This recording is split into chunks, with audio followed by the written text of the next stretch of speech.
Muy buenas noches, sean todas y todos bienvenidos a la emisión 1357 de Jornada Extra. Tendremos esta noche la compañía aquí de Max Puig, el presidente de la Alianza por la Democracia, y que estuvo esta semana pasada en México para la elección de Manuel López Obrador, el fenómeno político de estos últimos meses. También vamos a tener un documental, una síntesis del documental autopresentación del mismo López Obrador, que ganó la presidencia de México con el 53% de la votación y derrotó a dos partidos que entre ellos suman 180 años, 170 años entre los dos. Uno va a cumplir 90 y el otro 80. Ese es el fenómeno de estos días. Vamos a agradecerle a todas y todos ustedes la compañía de esta noche.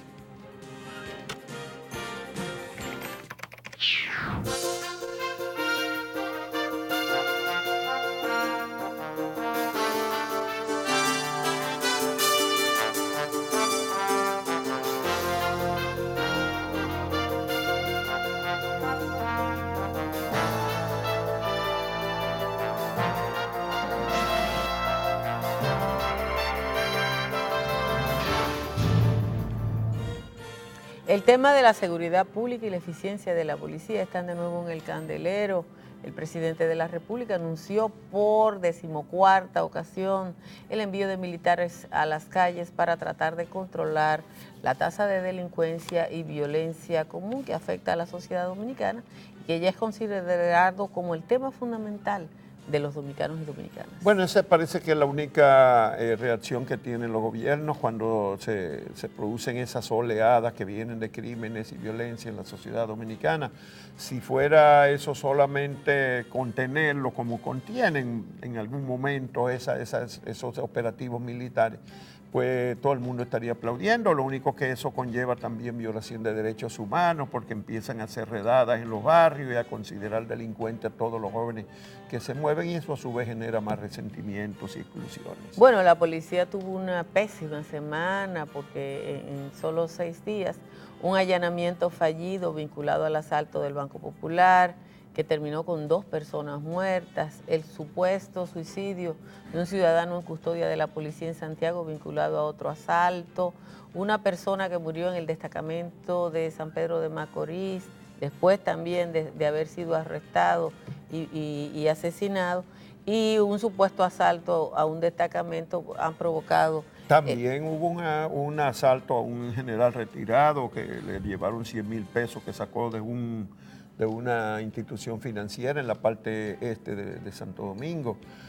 Hay 2 declaraciones graves, una de un diputado de Santiago del partido oficialista que denuncia que los puestos de comandancia de la policía en esa ciudad y en Puerto Plata y en otros lugares se venden, cosas muy graves, a lo cual los voceros de la policía declararon simplemente que eso tenía que presentar pruebas, no se ha investigado esa denuncia tan grave. Y hubo otra denuncia grave, la del senador por San Cristóbal, Wilton Guerrero, quien dijo que los oficiales que fueron heridos, uno muerto y otros heridos en el operativo buscando contra los que asaltaron una sucursal del Banco Popular, que habían ido a darle un tumbe a los que tenían. Bueno, ese caso ha llamado mucho la atención porque había 5 oficiales superiores. Y no habían tropas. Y no habían tropas, y uno de los heridos se cayó de un segundo piso mientras estaba rompiendo una ventana. Entonces, esa no es técnica de un allanamiento, donde además fueron sin fiscal. Sin ayudante fiscal. Bueno, todo eso está ocurriendo.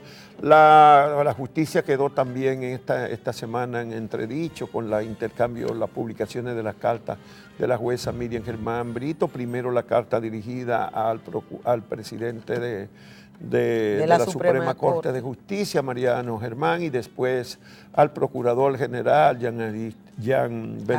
Alain Rodríguez. Todo eso pues dejó un sabor amargo, la forma en que respondió el presidente de la Suprema Corte llamándole atrevido tanto a la magistrada de la Procuraduría contra la corrupción, que había sembrado dudas sobre la idoneidad de los demás jueces de la Suprema Corte para conocer el expediente Odebrecht.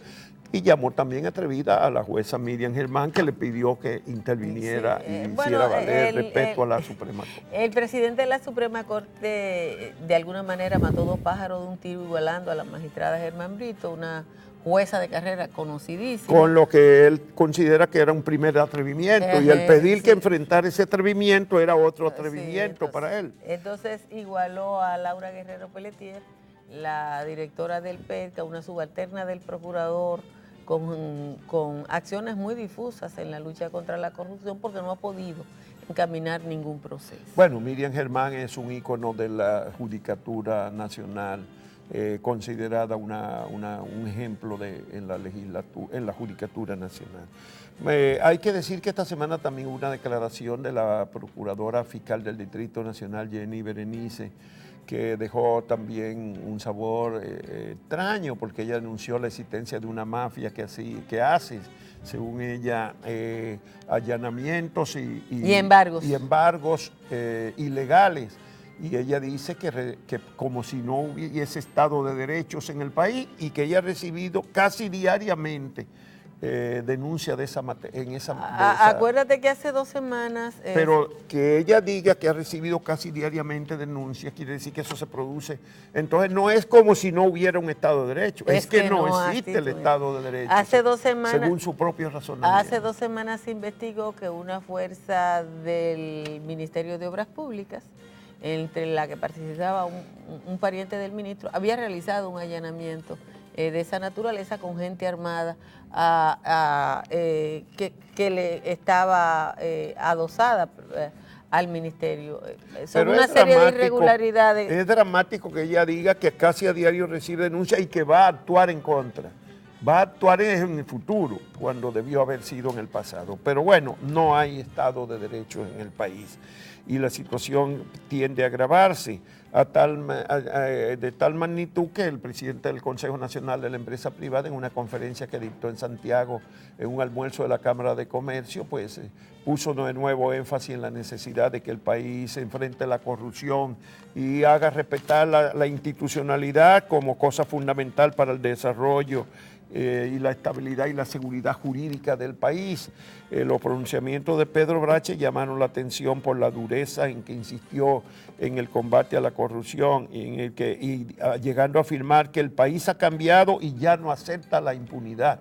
Bueno, ese es el sentimiento que hay en la sociedad dominicana, pero eso no ha movido suficientemente a las autoridades. Ni ha movido el sistema de justicia, porque un año y medio de lucha contra la corrupción y la impunidad, liderada por Marcha Verde, en este momento tenemos un caso de Odebrecht que inició el pasado viernes con una terrible pobreza, y donde la mayoría de los analistas consideran que, como se ha incoado el proceso, es muy poco probable que haya resultados en favor del Estado dominicano. Y Pedro Brache volvió a insistir en la necesidad del pacto eléctrico y de que se apruebe la ley de partidos, la ley del régimen electoral y la reforma del Código de Trabajo, como cosas que considera fundamentales para el fortalecimiento de la institucionalidad democrática en el país.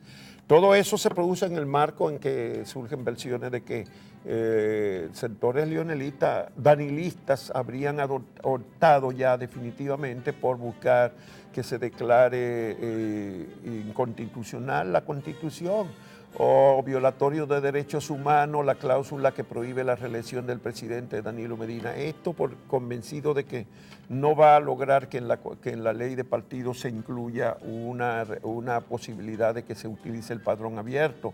Eso después que el Partido Revolucionario Moderno decidió responder la última propuesta en esa dirección del grupo danilista, proponiendo que se deje a cada partido escoger el método que les convenga, que consideren viable para elegir sus candidaturas, pero sin incluir sin hablar en De la ley de primarias padrón abiertas. de primarias abiertas o cerradas, sino que cada partido decida. Y entonces en el caso del PLD, el artículo 43 de sus estatutos dice específicamente que los candidatos y candidatas se escogen con el padrón interno del partido. Bueno, el legislador Arístide Victoria ayer dijo que la reacción del Partido Revolucionario Moderno era como una bomba incendiaria en el PLD porque devolvía un problema que el PLD llevó al Congreso, lo devolvía de nuevo a la situación interna de esa organización Pero política. se produjo un acontecimiento relativamente grave en esa dirección en esta semana cuando la Federación Interamericana de Abogados desmintió un comunicado que se publicó en el fin de semana pasado en el diario El Caribe que atribuía a una comisión de derecho electoral de esa institución. La FIA celebró un congreso la semana pasada en Santo Domingo y al final se publicó en El Caribe y en algunos medios digitales ese comunicado donde daba cuenta que una comisión electoral de la FIA había aprobado a unanimidad declarar que viola los derechos del presidente Danilo Medina la cláusula constitucional que le prohíbe la reelección. La dirección, la presidencia y la Secretaría General de la FIA desde Washington desmintieron absolutamente eso, dijeron que eso no se conoció ni se trató. Y que no tiene ese capítulo. Ni siquiera tienen una comisión de derecho electoral y que mucho menos emitieron un comunicado y que tampoco a unanimidad, como se dijo, donde se supuestamente habían aprobado esa resolución y pide establecer quién fue, de dónde salió esa información. Y el periódico El Caribe publicó posteriormente la aclaración de la FIA y además dijo que el documento que había publicado estaba firmado por Alejandro Solano, presidente del supuesto comité, Julio César Cabrera, vicepresidente, y el secretario Manuel Sedano, y que supuestamente había sido autorizado por el panameño Jorge Hernando Rubio, pasado presidente de la FIA. De manera que la FIA ya sabe, que decía que quería saber para buscar las sanciones que correspondiera, quiénes fueron los Alejandro que mandaron. Solano era un profesor universitario y que fue editor del periódico Vanguardia del Pueblo. Más tarde se supo también que se dijo que la iniciativa había partido de gente del Colegio de Abogados de la República Dominicana. Bueno, la noticia internacional, sin ninguna duda, esta semana fue el triunfo de Andrés Manuel López Obrador en México, un triunfo avasallante, 53%, el resultado electoral más importante que haya pasado en la historia de México. Y en contra de cualquier tipo de presión que se realizó a lo largo de una campaña electoral en la que murieron más de 120 candidatos, la mayoría del partido de López Obrador. Bueno, la caída del PRI y del PAN al mismo tiempo es vertiginosa. El PRI solo ganó la gobernación del estado de Yucatán, solo ahí ganó la gobernación. Y el PAN ganó la senaduría, el estado, solo un estado que fue... Jalisco creo que fue. No, eso fue en el centro de México, en Guanajuato fue que ganó, que eso es donde es un estado tradicionalmente panista. Después el partido de López Obrador y su coalición ganó en los 31 de los 32 estados y sembró en el olvido casi a esas dos organizaciones. El PRI va a cumplir este año próximo 90 años y el PAN 80. Pero dejó atrás también el Partido de la Revolución Democrática, el PRD de México. Del que él fue candidato. Del que él fue candidato y que también, bueno, no tiene tantos años, pero fue creado en los 80. Y ese también quedó casi en la inopia, en la votación. Hay que resaltar otras cosas, es que la capacidad extraordinaria demostrada por la tenacidad de López Obrador, el haber logrado reformas políticas después de las elecciones del 2006 y del 2012. En el 2006 él quedó en segundo lugar por el 0.5% de la votación después de 2 meses contando votos y en un incidente ocuparon el Palacio del Congreso, ocuparon el Zócalo durante 50 días y forzaron a unas reformas electorales que mejoraron las posibilidades esta vez. Y López Obrador y Morena no solamente le ganaron al PRI, al PAN y al PRD, le ganaron al sistema televisivo del país y a los poderes fácticos.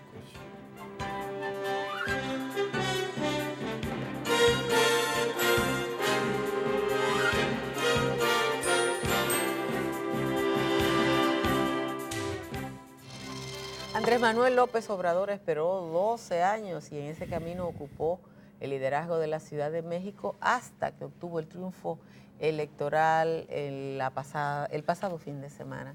Lo que van a ver es la presentación que hizo su partido de este hombre que ha acompañado a los mexicanos en los últimos 20 años.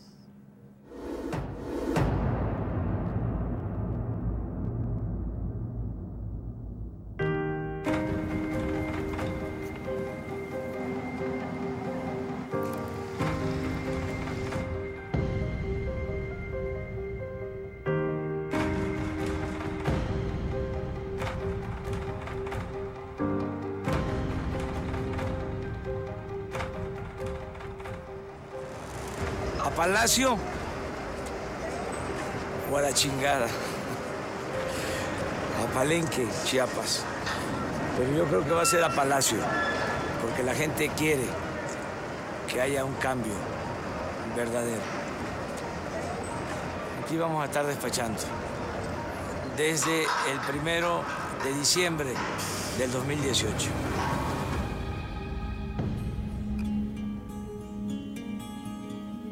Soy de este pueblo, de Tepeitán, de familia comerciante, con mucho orgullo. Esta casa abandonada era de mi abuelo, José Obrador Revuelta. Tuvo hijos hombres y mujeres. Entre las mujeres, mi madre, Manuelita Obrador. Se embarcaba en un cayuco, se metía a los arroyos, a las lagunas y en todas las orillas vendía a mi madre mercancía. Este es el río de mi infancia. Estos son mis paisanitos queridos. Mira, ellos eran dueños y siguen siendo de los terrenos. Ellos se apellidan Domínguez. Donde termina ya el pueblo. Ahí empieza el rancho. Empieza el rancho de ellos. Ahí jugabas pelota. Ahí jugaba yo béisbol, pero además nos íbamos a bañar aquí, que se llama el Pucté. Todos a bañar a partir de las 3 de la tarde. Y mi madre, que tenía la tienda acá, ya cuando eran las 6, 7, se paraba en la puerta y gritaba: Andrés Manuel, José Ramón. Ya escuchábamos, ya estábamos bañando.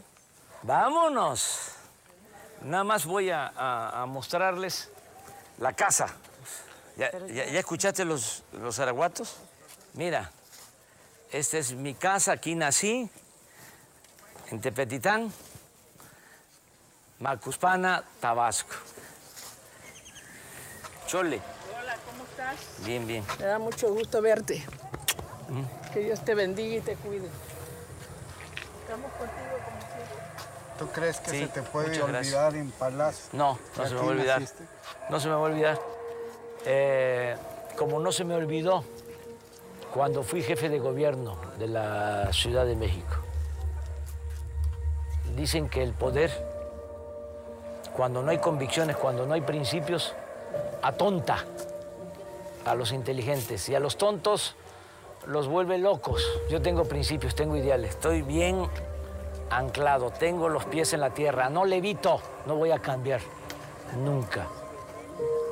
Eso es lo que estimo más importante en mi vida, la honestidad y mi autenticidad. Y así voy a seguir hasta que muera. ¡Nos vamos! Viví de joven en el pueblo de Palenque y caminaba por aquí. Me subí en una ocasión a ese cerro, a la punta de ese cerro. Es un observatorio.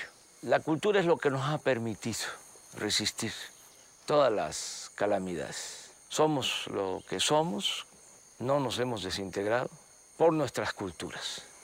Por eso hemos resistido epidemias, terremotos, malos gobiernos, bueno, por nuestras culturas. Yo lo que quiero es aprovechar esa fortaleza cultural que existe en nuestro pueblo. Esa era la antigua Facultad de Ciencias Políticas. Aquí caminaba yo en 1973. Soy licenciado en Ciencia Política gracias a que obtuve una beca. Vivíamos en la casa del estudiante tabasqueño, 80 estudiantes, nos daban hospedaje y alimentación. Y mi madre llegó a pensar que no estaba yo estudiando. Y un día se me apareció aquí. Y de repente estaba yo en clases y la veo que está en la ventana viéndome. Volteo y salgo rápido porque a los jóvenes, si viene un papá o una mamá, les da pena, ¿no? Y ya salí y ya me vine con ella aquí, a este lugar donde estoy. Y ya la abracé con todo mi cariño. Y ya ella se dio cuenta que sí estaba yo estudiando. De milagro. Porque para los estudiantes de escasos recursos es muy difícil terminar. Más ahora, a los jóvenes se les ha cancelado el futuro. Lo único que han hecho estos corruptos es etiquetarlos como ninis, que ni estudian ni trabajan, como si fuese de ellos la culpa. Millones de jóvenes que no tienen oportunidad ni de estudio ni de trabajo. Tenemos que jalar de nuestro lado a los jóvenes, porque si no los incorporamos nosotros, los incorpora la delincuencia. Va a mandar a Peña a juicio y además gobernadores. ¿Va a haber juicio, sí o no? Va a haber justicia. Si el presidente es honesto, los gobernadores van a tener que ser honestos y los presidentes municipales también.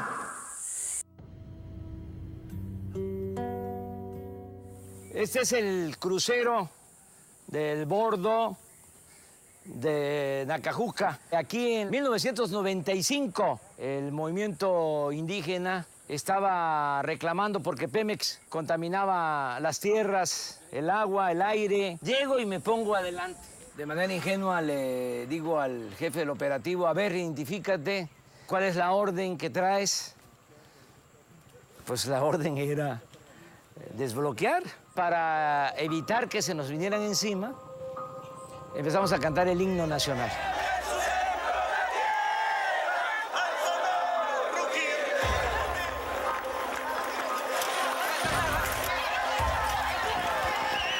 Son de esas decisiones que uno toma en la vida y que no me avergüenzo, porque es actuar con convicciones y de manera pacífica, que nunca ha habido un muerto en nuestro movimiento. Yo les invito a que mantengamos la calma.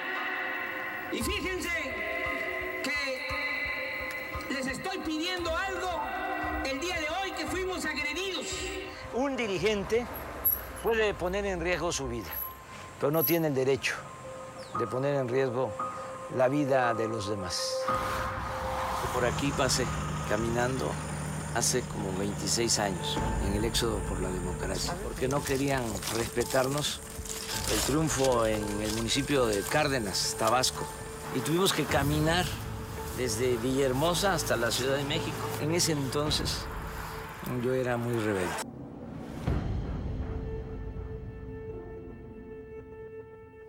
La pobreza no es por el destino, ni por la casualidad, ni porque Dios quiere. La pobreza, creo yo, es por el mal gobierno y por la corrupción. Ya no puede salir uno a la esquina en la noche porque ya tienes miedo de que te vayan a asaltar. Uno ya no se puede sentir cómoda, ya no puede usar la falda o el vestido que le gusta por la inseguridad que hay.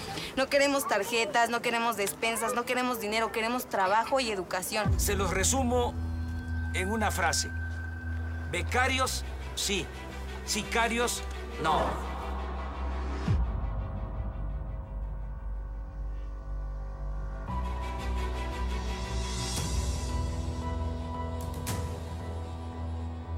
Con el cambio nosotros vamos a construir aquí una nueva refinería. Se va a hacer en 3 años, cuando mucho. Y vamos a tener los recursos porque no vamos a permitir la corrupción, vamos a ahorrar y desde luego no van a haber lujos en el gobierno.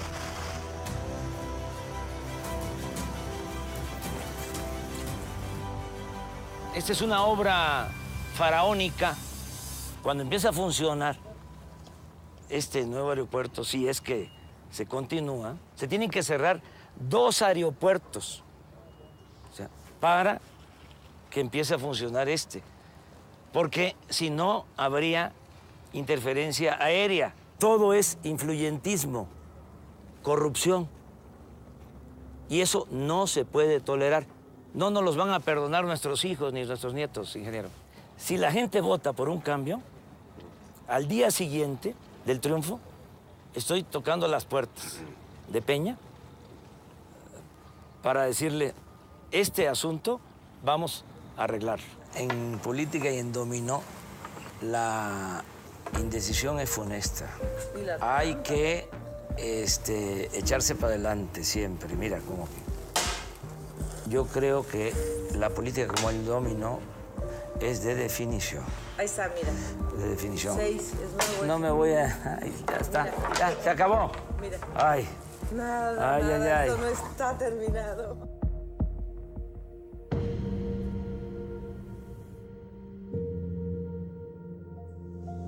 Le voy a la América. Sí, es opositor, o sea... sí. ¿Y qué le hago? El calor de la canícula enciende las pasiones de los hombres. O sea, aquí hablamos fuerte, gritamos. El problema que tenemos como políticos es precisamente eso, ¿no? Un temperamento muy pasional. Hay que aprender a equilibrar razón con pasión. Yo he logrado, sí, atemperar mi pasión, autolimitarme. Todo por la lucha, aunque las grandes transformaciones se hacen con pasión.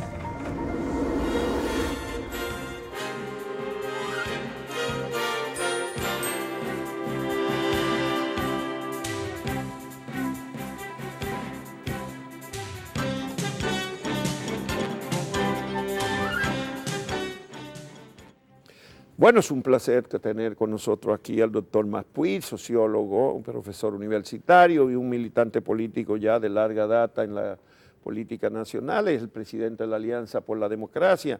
Pero más estuvo esta semana pasada en México, fue a ser testigo del proceso electoral. Vamos a comenzar por ahí, Mate, y darnos tu impresión, qué conclusión llegaste de lo que viste en México en estos días. Bueno, en primer lugar, gracias por la invitación. Efectivamente, acabo de llegar de Ciudad de México, donde pasé una semana como observador electoral internacional de un proceso sumamente importante y decisivo, no solamente para la política mexicana, sino también para de toda América Latina y del mundo. El pueblo mexicano le acaba de dar un rotundo apoyo a la propuesta presidencial de Andrés Manuel López Obrador y de su coalición Juntos Haremos Historia.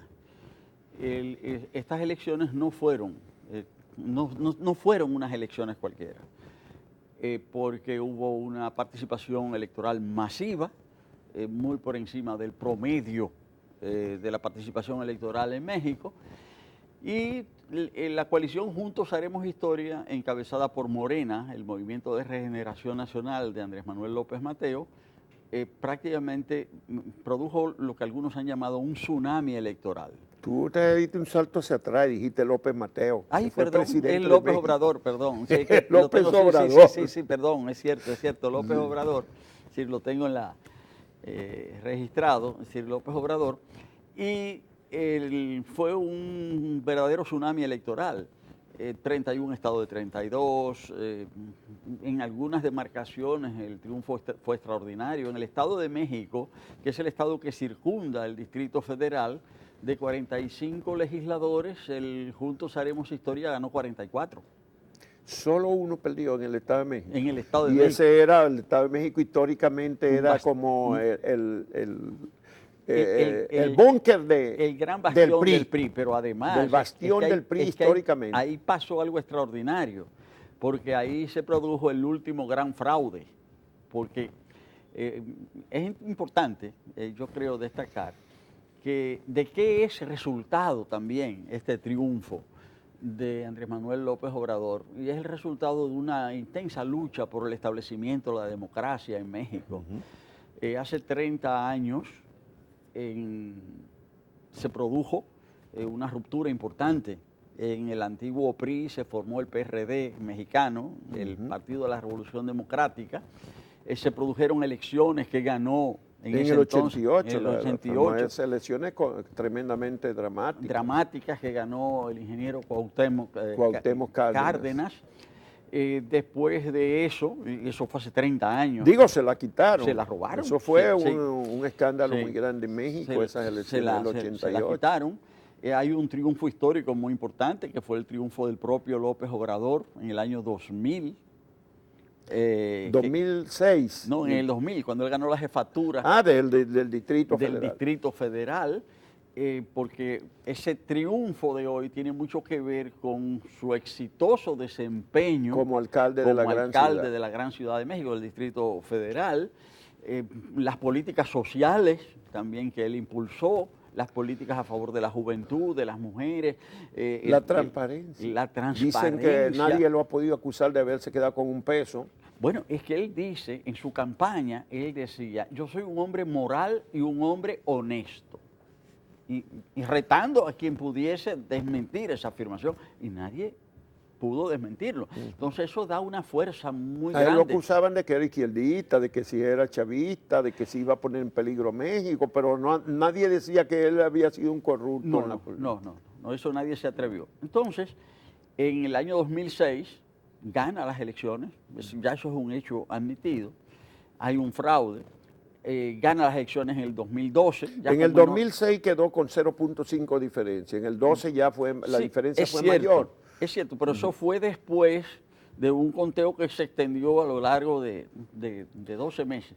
Pero en el año 2016, en 6-12. Sí, pero hubo elecciones en el Estado de México. Parciales. Parciales, hace unos 2 años. Y fueron, se puede decir, el último gran fraude en México. Eso es cuando ellos llevaron una mujer a la candidatura a la alcaldía de Naucalpan, de Juárez, la capital del Estado de México. Así es. Pero todas esas luchas contra el fraude, una lucha decidida en la calle, también es lo que ha precedido este triunfo arrollador de Andrés Manuel López Obrador. Es decir, esto no ha sido con medias tintas. A raíz del fraude del año 2006,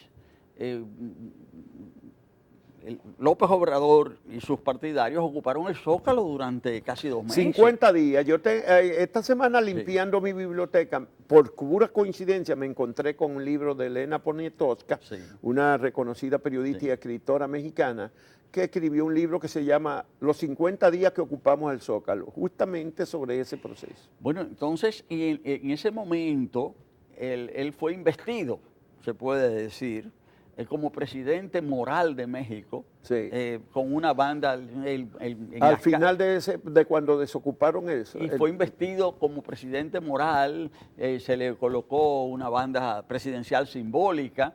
Pero forzaron a una reforma política en México para terminar esa crisis. Justamente lo que quiero destacar es eso, es que ha sido mediante una lucha denodada, decidida, firme, muy clara, o sea, sin vacilación, es decir, en las calles, ¿verdad? Y en las demás instancias, que López Obrador y el pueblo mexicano han logrado, primero lograron una reforma electoral, estableciendo garantías. La ley electoral mexicana actual es una ley avanzada y es una ley muy completa. No, y hay límite al gasto de campaña. Ya el Estado no puede, el presidente ya no puede ni siquiera dar declaraciones. Los spots tienen que revisarlo. La Junta Central, el Instituto Nacional Electoral es el que autoriza los spots de campaña. Los spots los revisan. Tiene que verlo primero. Las empresas encuestadoras tienen que estar registradas. Para evitar la campaña sucia y de migrantes. Incluso hace poco tiempo, un precandidato llamado Óscar, Óscar González Yáñez, él quería ser alcalde de México. Y su equipo elaboró un spot que solamente tenía una estatuilla de un Oscar, y el spot lo único que decía era un Oscar para México. O sea, haciendo alusión a su nombre. La Junta Electoral lo prohibió porque estaba fuera del tiempo, de que no lo pudieron pasar. O sea, realmente hay controles. Y toda esa lucha en contra del fraude y a favor de una reforma electoral condujeron a esa reforma y también le dieron la confianza al pueblo mexicano, esa confianza en López Obrador y en Morena. O sea, que esto no cayó del cielo. No, fue producto de un proceso muy intenso. Ya no se pudo hacer todas las maquinaciones que hicieron para evitar que él ganara en las 2 elecciones anteriores. Y eso ha provocado un cambio. Bueno, hay otros factores que son el agravamiento de la situación social y política y económica de México en estos últimos 6 años, o en los últimos 12 o 15. Y eso pues contribuyó también a crear una incertidumbre en que ya México no le metía miedo como antes, que le metían miedo con López Obrador. Ya el miedo ya superó todos los niveles en México. Claro, y sin contar con los grandes medios de prensa, con las grandes cadenas de televisión, utilizando las redes sociales, también Morena y López Obrador lograron llegar a todo el pueblo mexicano. Incluso hay unas declaraciones de él al final de la campaña, donde él se refiere a las benditas redes sociales, aludiendo al hecho de que a través de ellas el pueblo mexicano se pudo expresar. Sí. Incluso ese es un fenómeno. Y combatir toda la política del miedo que lo intentaron, pero no dio resultado. Esta vez no pudieron. Ahora, como señalas, Juan Bolívar, la cuestión social.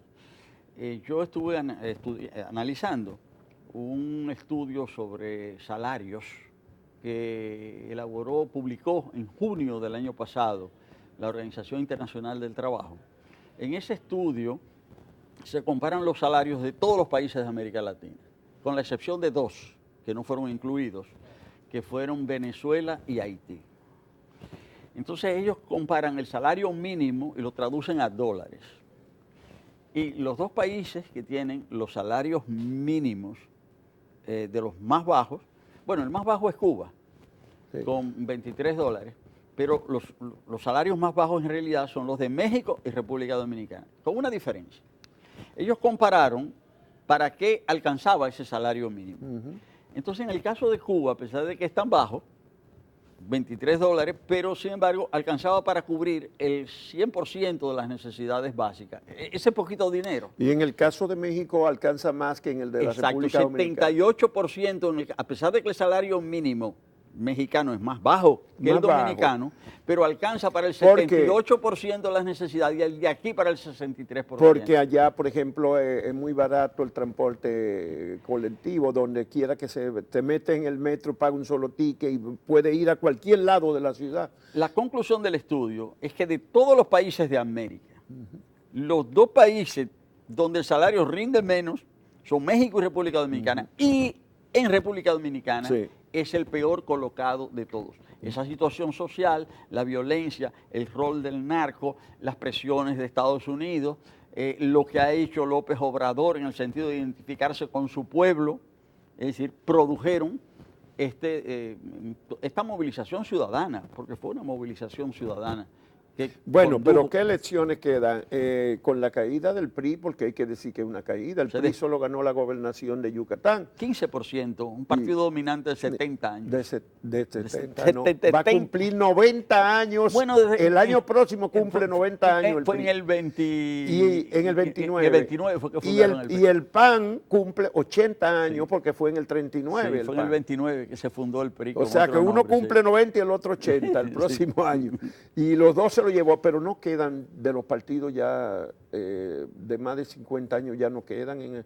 Se fue el PAN, el PRI, el peronista está requete dividido, se fue el APRA, se fue el PRD de aquí. Digo, quedan por ahí algo, en todas partes queda algo, pero quiero decir, ya no son partidos significativos. Se acabó en Colombia, los partidos tradicionales, en Uruguay están en crisis. En Colombia pasó algo muy interesante, porque yo conversaba en Ciudad de México porque en el grupo de observadores internacionales en que yo estaba, habían representantes de diversos países, bueno, de diferentes corrientes, senadores, diputados, y había una persona que yo conozco hace muchos años del equipo de Petro, y él me decía que ellos, su estructura era muy limitada, su estructura organizativa, y que sus cálculos iniciales es que ellos no iban a sobrepasar, no iban a llegar al 15%.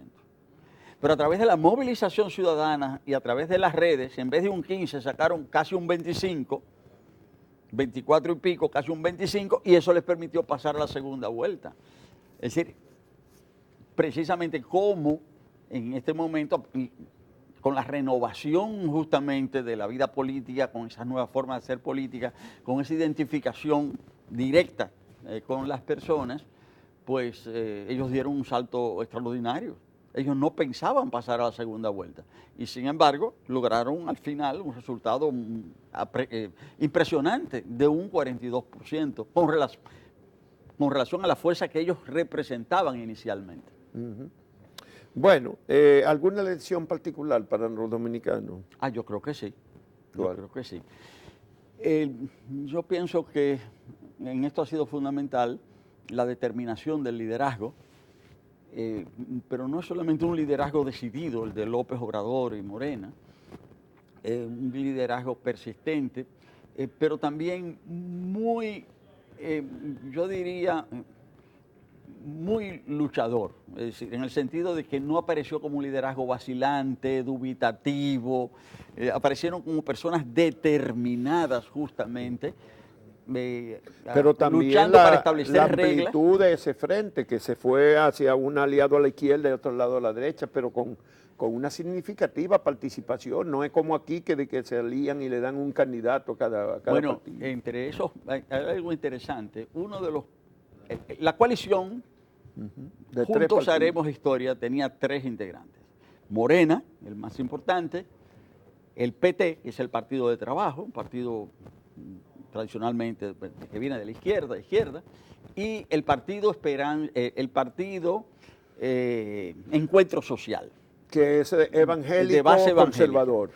El López Obrador logró al final 54%. De ese 54%, más de un 8%, alrededor de un 8%, provino casi el 9%, provino del PT y de Encuentro Social. El PT logró casi un 6%. Pero tiene como 62 diputados. 60 y pico diputados. Y el PRI sacó 15. O sea, que ese partido de izquierda sacó 4 veces más. No, pero el PRI no sacó 15, sacó un poquito más, yo recuerdo, de diputados. No, sacó poquísimo. Bueno, poco sí, sacó poquísimo. Un poco más que 15. Pero lo que quiero decir que fue ese partido dominante de 90 años se fue abajo y ese aliado sacó muchísimo más. Bueno, antes que se nos acabe el tiempo, vamos con las cuestiones nacionales. Ustedes han estado envueltos en el problema en la concertación de 11 partidos de oposición para tratar de lograr una ley de partidos que funcione. Ya la experiencia de México acaba de mostrar la importancia de la legislación democrática electoral. Hay unas nuevas fórmulas. El presidente Medina o su grupo había presentado una fórmula, el Partido Revolucionario Moderno le responde haciendo alguna pequeña concesión, pero sin aceptar lo que había planteado el presidente, pero que cada partido decida el padrón que va a usar, pero sin entrar en si es abierto o cerrado, que cada partido decida. Entonces, ¿ustedes aceptan o no aceptan esa fórmula, los demás partidos? Para nosotros lo más importante son los contenidos de la ley de partidos y la ley electoral. Y el régimen electoral. Sí, la ley del régimen electoral, la ley general de elecciones, que en realidad no se ha conocido. Todo esto se ha concentrado en la ley de partidos, que es la menos importante de las dos. Claro.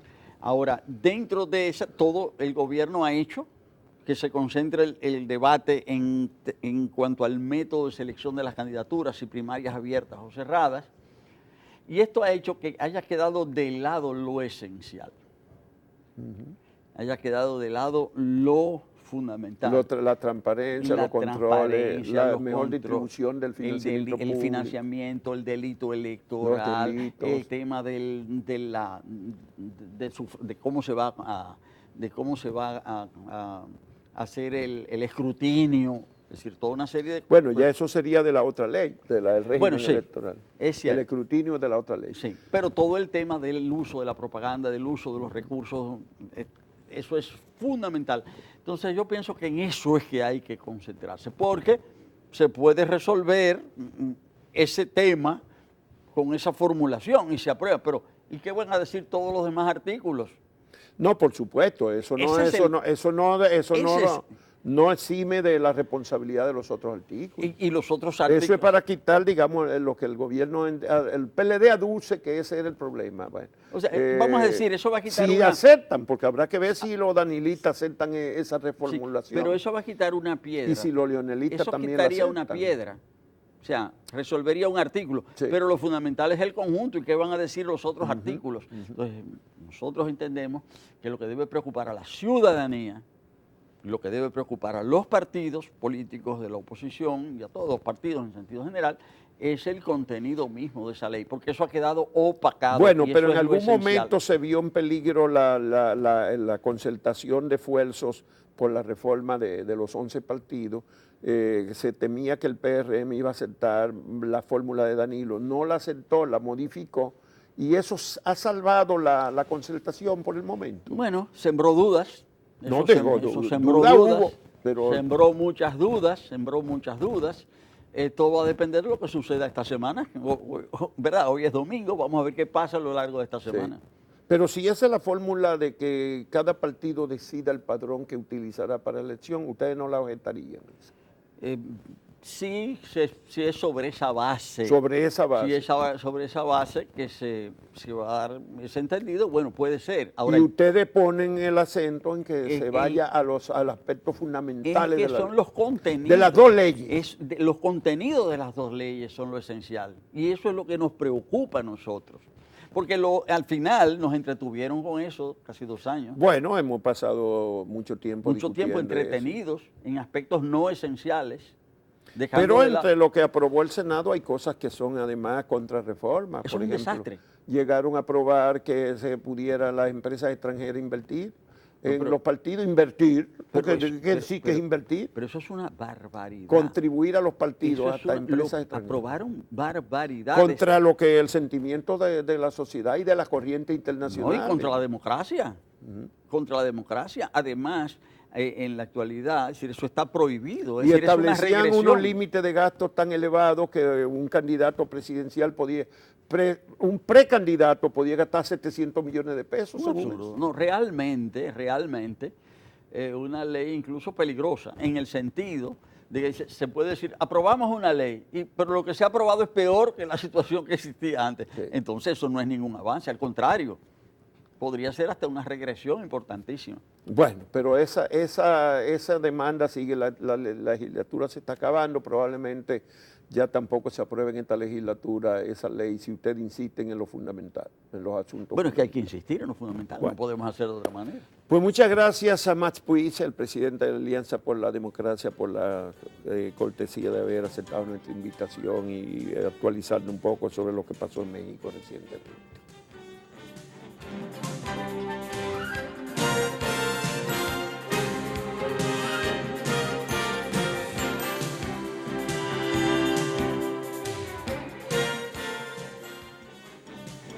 Altagracia, bueno, la semana que comienza será la segunda del mes de julio. Está el desafío de la comisión que estudia el proyecto de ley de partido, que ha pedido una prórroga. ¿Será otra semana que quiere? Bueno, para ver si pueden avanzar, porque el plazo para aprobar la ley, se está acabando la legislatura el 26, se acaba la legislatura y solamente hay 2 semanas y media por delante para aprobar o no aprobar la ley de partidos. El tema de la ley es que tiene que volver al Senado. Entonces, tiene que volver al Senado, pero tiene que haber un acuerdo en el PLD. Y si no hay acuerdo en el PLD, puede ir, venir en el Congreso, a donde sea, sin ningún resultado.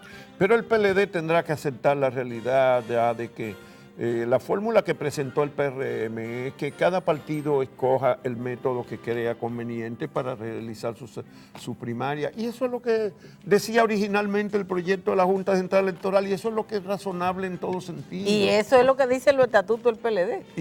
Bueno, ese es el problema, que el estatuto del PLD dice que el artículo 43, que la elección de las candidatas y candidatos se hace con el padrón interno del partido. Eso es lo que dice.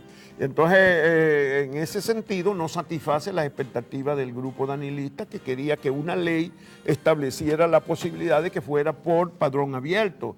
Y entonces, para aducir que la ley estaba por encima del estatuto. Si quieren insistir en que sea con padrón abierto, tienen que buscar la reforma del estatuto del PLD, y eso implica un congreso según las normas de ese partido, y en este momento parece que el horno no está para convocar un congreso en el PLD, porque el congreso podría ser la debacle. De manera que tendrán que ver, porque se dice ahora que el danilismo se va a ir por el camino de declarar inconstitucional la Constitución, valga el disparate, en términos de que el transitorio que prohíbe la reelección del presidente Medina viola sus derechos, y eso es, ya esta semana se vio un ensayo de eso, y hay versiones de que ese es el camino que se va a escoger ahora para ver si puede repostular al presidente Danilo Medina por el Partido de la Liberación Dominicana. Bueno, una semana en la que vamos a ver el resultado de los primeros 4 o 5 días de los guardias otra vez en la calle, en la versión número 14. Y proseguirá todo el asunto del proceso de Odebrecht, que no va a terminar en una semana ni en un mes, y ojalá que sea en un año que termine ese proceso. Bueno, muchísimas gracias por habernos acompañado en esta edición de Jornada Extra. Nos vamos a encontrar de nuevo el próximo domingo.